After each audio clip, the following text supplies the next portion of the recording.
Jangan lupa untuk subscribe, share, dan nyalakan lonceng notifikasinya sebagai bentuk dukungan kamu. Do you see what I see?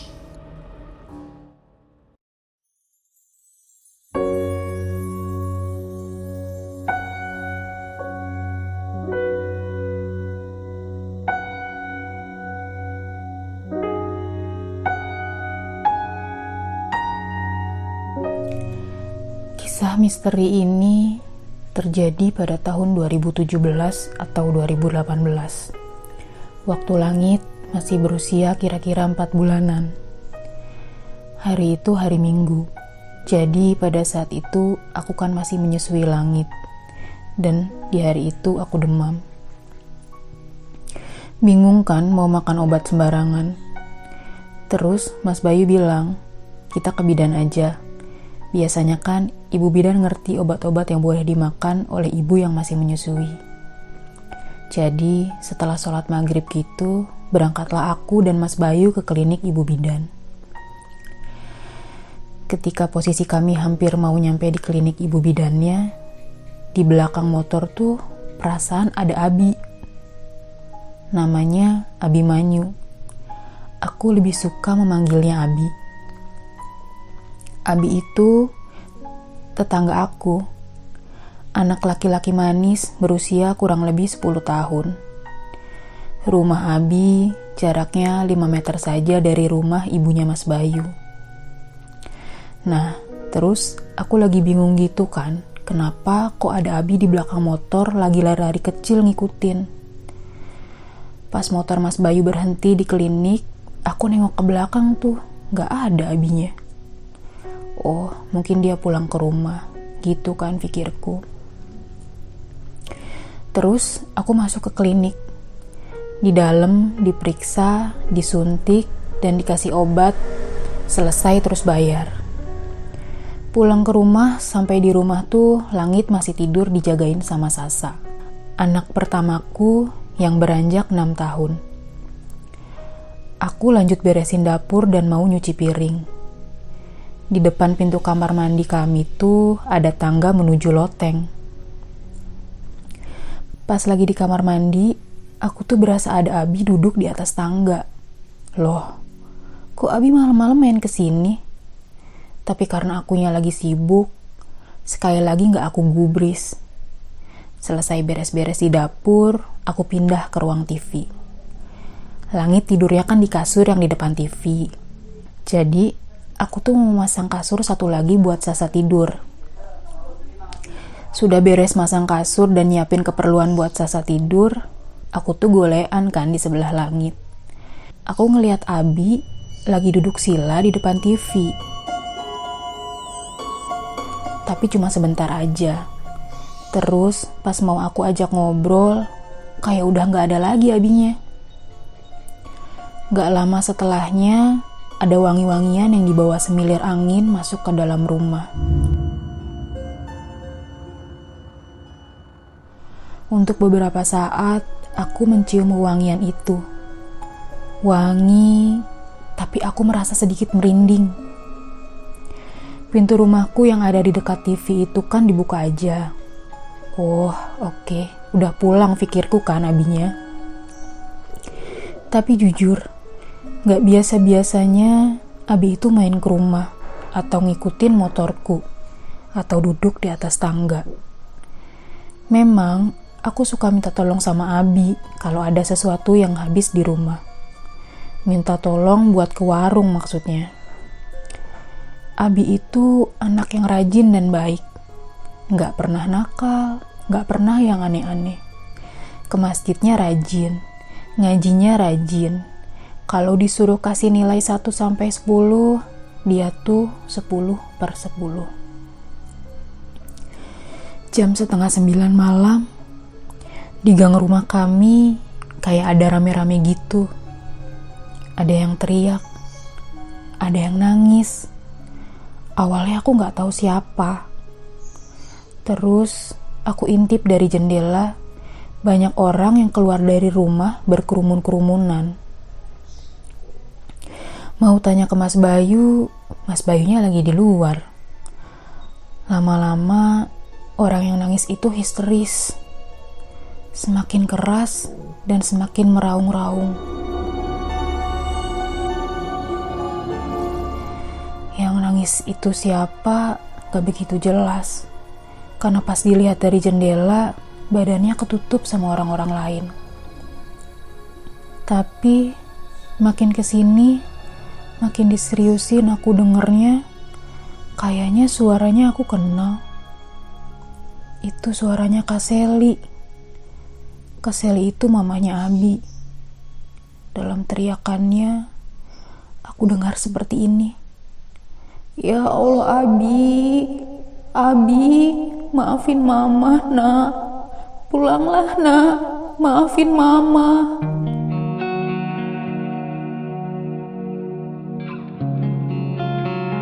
Pilu banget nangisnya. Hati aku tuh langsung ngilu dengernya dan mulai gak enak.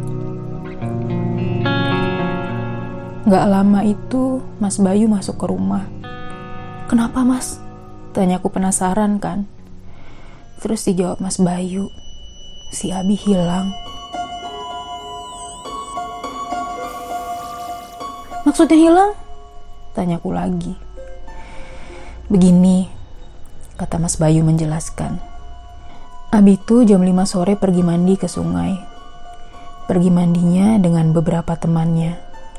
Yang lain sudah pada pulang ke rumah. Dia belum pulang sampai malam gini. Terus sama papahnya Abi disambangilah satu persatu temannya yang berenang sama Abi sore-sore itu. Mereka bilang Abi itu sudah pulang sama-sama mereka. Yang lain masuk ke gang buat pulang ke rumah. Si Abi itu gak jadi buat masuk ke gang. Kayak dia itu muter balik lagi gitu. Padahal udah azan maghrib. Nah, sampai di situ teman-temannya gak ada yang tahu Abi itu kemana.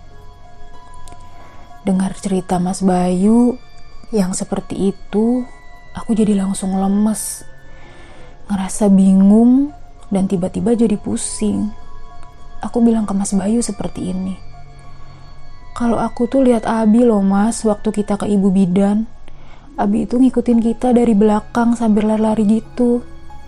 Terus tadi aku cuci piring, dia tuh ada duduk di tangga. Sama tadi barusan aku golean sama Langit. Dia duduk di kasur sambil nonton TV. Aku coba menjelaskan dan meyakinkan apa yang aku lihat sama Mas Bayu. Mas Bayunya juga bingung. Karena kan dia dapat ceritanya gitu dari papanya Abi. Ya udah, kamu tenang-tenang dulu. Mas mau ke rumah papanya Abi. Siapa tahu nanti dia perlu bantuan apa-apa. Ya udah, pergilah, kataku gitu. Hati-hati. Di rumah aku cuma bertiga sama Langit dan Sasa. Aku benar-benar masih bingung. Kerjaanku mondar-mandir gak jelas, bolak-balik, mencoba mencocokkan cerita Mas Bayu dengan apa yang aku lihat. Dan sambil istighfar terus dalam hati. Gak lama, Mas Bayu pulang, mau ambil Yasin. Katanya Mas Bayu, Kak Seli sama papanya Abi mau ngadain Yasinan. Mas Bayu bilang lagi kalau Ustadz Abu Bakar nyuruh keluarganya Kak Seli baca Yasin. Mas Bayu pergi lagi setelah ngambil kotak yang berisi Yasin dan buku doa. Suara Yasinan di rumah Kak Seli terdengar sampai rumah kami. Terdengar isakan tangis di sela-selanya. Aku ikut sedih dan meneteskan air mata. Merinding iya. Bingung juga iya. Sepertinya aku mulai tahu ini arahnya kemana. Tapi aku tepis pikiran burukku. Aku masih inginkan yang terbaik. Berharap Abi masih baik-baik saja.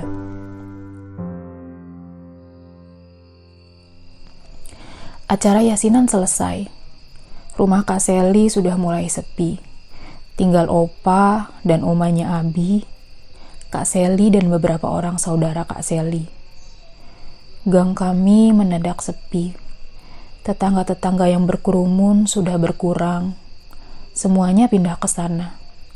Ada yang membawa senter, lampu-lampu, kabel colokan, dan semua perlengkapan yang dirasa dibutuhkan. Semua mencari ke sana. Jam 10, gang kami tampak sunyi senyap. Gak ada suara sama sekali. Mungkin karena sebagian masyarakatnya berada di sisi sungai, bahu-membahu bekerja keras bersama-sama mencoba menemukan Abi. Jam 1 malam Mas Bayu mengetuk pintu. Aku sama sekali belum bisa tidur. Aku sedikit senang karena akhirnya Mas Bayu sudah pulang. Aku jadi punya teman. Aku gak menanyakan segala yang berkecamuk di dalam hati dan pikiranku.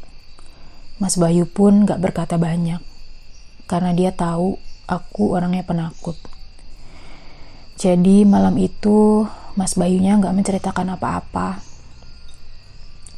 Mas Bayu langsung ke kamar mandi dan berganti pakaian, kemudian masuk ke dalam kelambu.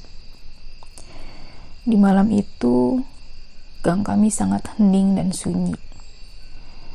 Hatiku sangat pilu, memikirkan Abi yang sedang kedinginan di luar sana. Aku pun tahu seperti apa hatinya Kak Sally dan papanya Abi. Mereka pasti tidak bisa tidur malam ini. Mungkin malam ini adalah malam terberat di sepanjang hidup mereka.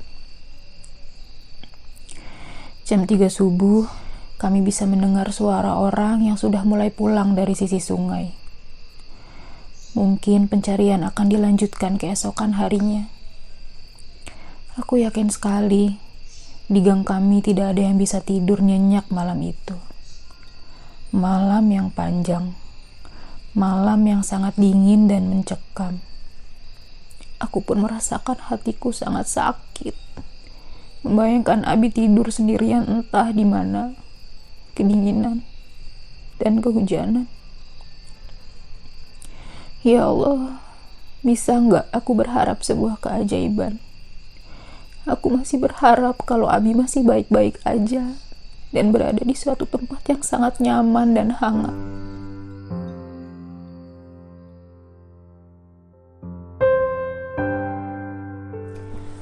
Keesokan harinya, banyak orang yang izin bekerja karena ingin membantu melanjutkan mencari Abi di sisi-sisi sungai. Mas Bayu sedang sarapan, kemudian bersiap berangkat kerja. Mas Bayu menangkap kegelisahanku. Terus dia bilang, semalam kan Ustadz Abu Bakar nyuruh Kak Sally dan bapaknya Abi buat yasinan. Ustadz Abu Bakar itu orang terpandang di kampung kami.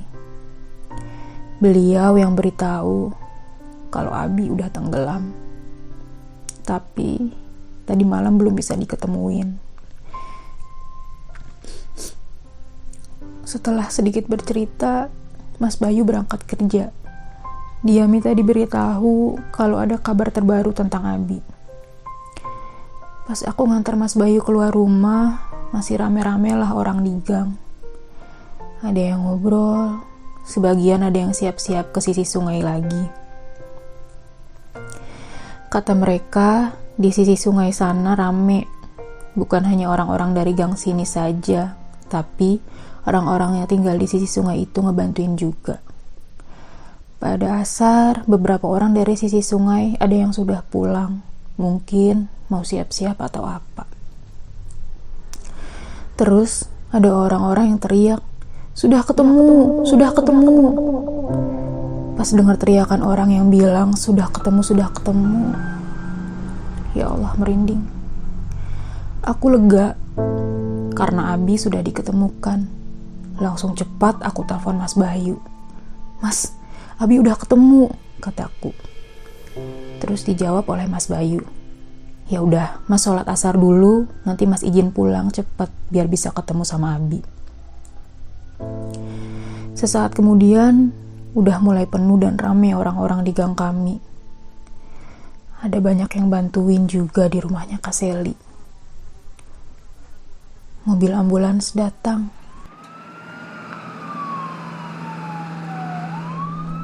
Suaranya membuat kakiku gemetar.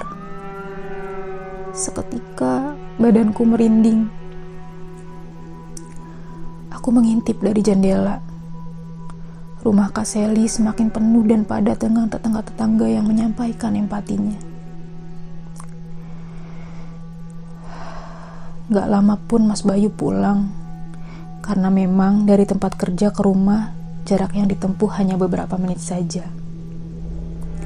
Terus sampai di rumah, Mas Bayu ganti baju, wuduan, dan langsung ke rumahnya Kak Seli.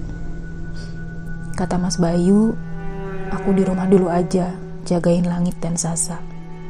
Aku mengangguk, mengiyakan. Hari sudah semakin senja. Tetangga-tetangga yang membantu segera menyiapkan segala sesuatunya dengan cepat. Semua bahu-membahu bergotong royong, mencoba meringankan beban Kak Seli dan papanya Abi. Saat cerita ini disampaikan, aku masih merasa sedih. Aku masih gak nyangka. Tubuhku menahan gemetar. Masih terbayang wajahnya ketika dia biasa panggil aku. Kak Bunga, Kak Bunga, mau aku bantuin apa?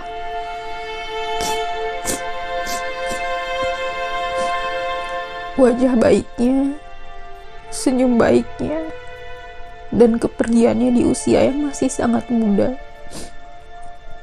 dihantarkan oleh banyak orang yang sangat sayang kepadanya. Teman-teman, guru-guru, dan para tetangga. Mas Bayu beruntung karena bisa memandikan jenazah Abi. Tubuhnya damai dengan senyum indah menghiasi bibirnya. Maaf lahir batin dari Kak Bunga sekeluarga. Bahagia di surganya Allah ya, Dek. Sekian kisah hari ini. Terima kasih sudah mendengarkan. Kawan-kawan jangan bosan. Dan semoga ada sesuatu yang positif yang bisa diambil dari kisah hari ini. Wassalamualaikum.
Kamu juga punya pengalaman horor? Kirim cerita kamu ke alamat berikut.